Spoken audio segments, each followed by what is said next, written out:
अस्सलाम वालेकुम व्यूअर्स, विच पाकिस्तान का नया एपिसोड लिए मैं हूं आपका मेजबान अब्दुर्रहमान। आइए डिस्कस करते हैं आज की दो interesting news. Recorded gold and copper mine में एक्सप्लोरेशन करने वाली कंपनी ने ऐलान किया है कि वो पाकिस्तान के अंदर जदीद तरीन सैटेलाइट के जरिए तमाम इस साइट को एक्सप्लोर करेगी और फिर जिन जगहों पर सबसे ज्यादा सोने और तांबे के जखायर होंगे वहां पर जल्दी ड्रिलिंग करके इस प्रोजेक्ट को कामयाब बनाएगी। ये दुनिया में जदीद तरीन एक टेक्निक है जिसको एक्सोस्फीयर कहा जाता है। इसके बारे में आपको बताएंगे। इसके जरिए उसी एरिया के अंदर जहां पर ज्यादा डिपॉजिट्स होते हैं उन्हें टारगेट किया जाता है और ज्यादा प्रॉफिटेबिलिटी बनाई जाती है। इस खबर के बाद आज की दूसरी अहम खबर, पाकिस्तान सिंगल विंडो।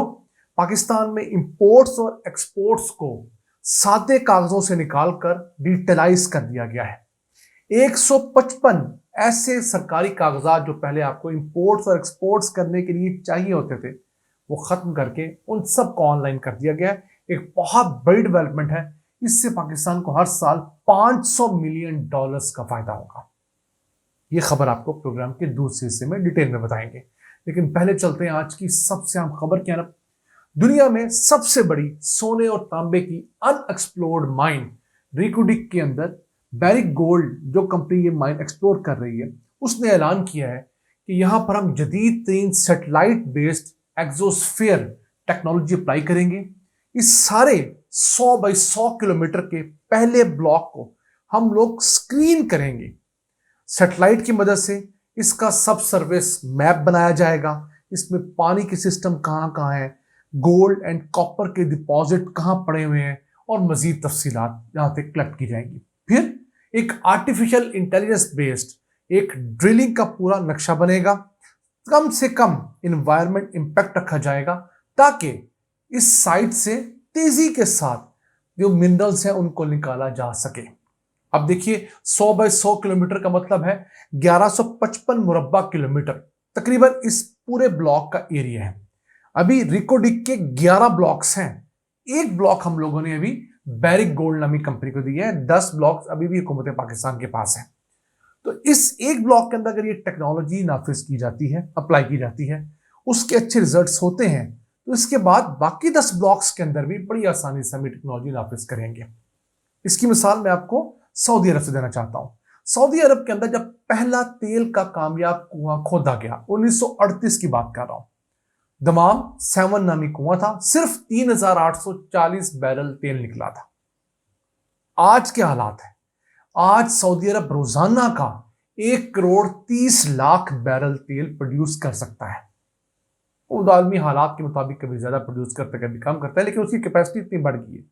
तो हुआ क्या, जब एक दफा वेरीफाई हो गया कि सऊदी अरब में, यूएई में, कतर में, बहरीन में यहां पर ऑयल और गैस है, तो दुनिया भर की कंपनीज आई, उन्होंने रेट अच्छे दिए हुकूमतों को, ज्यादा ड्रिलिंग्स की और वो मुल्क तरक्की के रास्ते पर चल पड़े।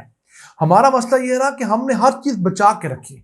रिको डिक के अंदर हमने ड्रिलिंग आज तक प्रॉपर की ही नहीं। अब इस एक ब्लॉक के अंदर से ये कंपनी सालाना 80 मिलियन टन और निकाला करेगी। यानी खाम हालत में सोना, तांबा और दीगर धातें जो है मट्टी गारे के साथ मिलकर निकला करेंगे।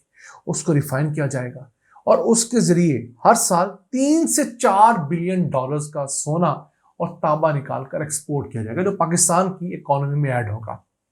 अब ये एक ब्लॉक है, आप इसको मल्टीप्लाई बाय 11 कर लें आप, यानी कि 11 ब्लॉक्स टोटल है। तो आप खुद देख लीजिए कि एक ब्लॉक से 4 अरब, 11 ब्लॉक से 44 अरब डॉलर्स हमें हर साल आ सकता है। और इस माइन की फिलहाल उम्र जो है वो 45 साल कैलकुलेट की गई है। हो सकता है फ्यूचर में जब इसकी एक्सप्लोरेशन की जाए तो पता लगे ये 60, 70, 80 साल तक चलेगी। तो हमारे पास चीजों को शुरू करने का जो एक प्रोसेस है वो बहुत ज्यादा स्लो है। अगर हम इसे किसी तरीके से एक्सपर्टाइट कर दें तो यहां पर बहुत बड़ी तरक्की आ सकती है। अब थर के कोयले के साथ भी हमने ऐसे ही किया। 1990 की दहाई में थर का कोयला जो एक्सप्लोर हुआ था, उससे बिजली हमने जाके बनाना शुरू की 2019 के अंदर। हमने कुछ 30 साल जो है इसी गूम में जाया किए कि यहां के कोयले से बिजली बनेगी नहीं बनेगी, और बिलाखिर आज पाकिस्तान की दूसरी सबसे सस्ती फ्यूल बेस्ड बिजली लोकल थर के कोयले से बन रही है। सबसे सस्ती बिजली लोकल गैस से बन रही है और दूसरे नंबर पर जो फ्यूल बेस्ड बिजली सबसे सस्ती है वो लोकल कोयले से। उम्मीद करते हैं कि रिको डिक का ये प्रोजेक्ट कामयाब हो और पाकिस्तान को अपनी तरक्की के सफर पर डालें। आइए चलते हैं आज की दूसरी अहम खबर की तरफ। पाकिस्तान से कोई चीज एक्सपोर्ट या इंपोर्ट करने के लिए मजमूई तौर पर 155 मुख्तलिफ कागजात की जरूरत होती थी, मुख्तलिफ इदारों से लेटर्स की जरूरत होती थी। उसकी वजह से लोगों को हायर किया जाता था, जो भी बैंक जाते थे, कभी सरकारी महकमे जाते थे, वहां से दूसरे में जाते थे, और 77 के करीब सरकारी महकमे जो है मुख्तलिफ अकसाम की इंपोर्ट्स और एक्सपोर्ट्स को डील कर रहे होते थे। इस इशू को सॉर्ट आउट करने के लिए पाकिस्तान सिंगल विंडो नामी एक ऑनलाइन पोर्टल बनाया गया है, जहां पर एक्सपोर्टर्स मुतल्लिका एक्सपोर्ट और इंपोर्ट से मुतालिक अपनी एंट्री जैसे ही डालते हैं, उनको बता दिया जाता है ये कागजात चाहिए, वो कागजात ऑनलाइन सबमिट करवाते हैं और उनकी जान छूट जाती है। इस एक वजह से पाकिस्तानी एक्सपोर्टर्स इंपोर्टर्स को $500 मिलियन की बचत का आगाज हुआ है। यही नहीं, 3 दिन का कंटेनर का टाइम बचा है। कंटेनर को क्लियर होने में 3 दिन कम लगते हैं और हर कंटेनर के ऊपर 14,000 रुपए की कॉस्टिंग भी कम हुई है। मैं हर कंटेनर की बात कर रहा हूं। पाकिस्तान के अंदर सालाना तकरीबन 50 से 60 लाख कंटेनर आते हैं इंपोर्ट और एक्सपोर्ट के मिलाकर। तो देखिए कितना बड़ा वॉल्यूम है। अब इस प्रोसेस में किया क्या गया कि तमाम कागजात को जांचा गया, जो महकमा पाकिस्तान का इंपोर्ट एक्सपोर्ट के साथ किसी तरह डील करता है। 55 ऐसे कागजात थे जिनकी अब जरूरत ही नहीं थी, मुख्तलिफ महकमों से इजाजतनामों की जरूरत नहीं थी, उन 55 कागजात को खत्म कर दिया गया है। उसके बाद 96 कागजात ऐसे थे जो मुख्तलिफ अप्रूवल से रिलेटेड थे, तो उन्हें अब इलेक्ट्रॉनिकली अप्रूवल के लिए पेश कर दिया गया है। यानी कि आप अपना डाटा डालेंगे, जिस मुतल्लिका महकमे से आपने अप्रूवल लेनी है वो डाटा उसके पास जाएगा, वो एक खास टाइम के अंदर उससे अप्रूव या डिसअप्रूव करने का पाबंद है। आपको मुतल्लिका दफ्तर में जाने की जरूरत ही नहीं। तो फिर जो इंपोर्टर एक्सपोर्टर्स कभी लड़कों को बैंक्स भगा रहे होते थे, कभी किसी सरकारी महकमे में, कभी स्टेट बैंक ऑफ पाकिस्तान में, वो बहुत हद तक कम हो गया है। और इसकी और भी फायदे पाकिस्तान को ये हो रहे हैं। इसी तरह का सिस्टम जो चाइना में नस्ब है, जिसे China international trade single window कहते हैं, उसके साथ इसे कोलैबोरेट करवा दिया गया है। अब चाइना से जो माल जितने का चलेगा उसकी एग्जैक्ट प्राइसिंग पाकिस्तान को पता होगी।